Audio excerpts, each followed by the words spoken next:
America, China వాళ్ళు కుదుర్చుకున్నటువంటి ఒప్పందం మనకి కూడా ప్రయోజనకరమైనటువంటి అంశం. ఏమిటి ఆ ఒప్పందం? అంటే వాళ్ళు రేర్ ఎర్త్ మినరల్స్ అన్నటువంటిది ఇప్పుడు క్లియర్‌గా తీసుకోవాలనుకున్నారు గదా! ఈ రేర్ ఎర్త్ మినరల్స్‌కి సంబంధించినటువంటి అంశంలో కీలకమైనటువంటి పరిణామం చోటు చేసుకుంది.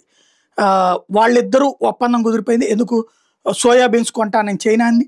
అదే సందర్భంలో థాంక్స్ అని చెప్పింది చైనా. ఇది America. At the same time America వాళ్ళ మీద విధించిన ఆంక్షలు విత్‌డ్రా చేసుకుంది. కొన్నిటిని తగ్గించింది. అదే సందర్భంలో రేర్ ఎర్త్ మినరల్స్‌కి సంబంధించి అమెరికాకి సప్లై చేయడానికి ఒప్పుకుంది. చైనా దగ్గర ఈ రేర్ ఎర్త్ మినరల్స్ తీసుకొని అమెరికాకి సప్లై చేసే మన దేశానికి సంబంధించినటువంటి 3 సంస్థలున్నాయి.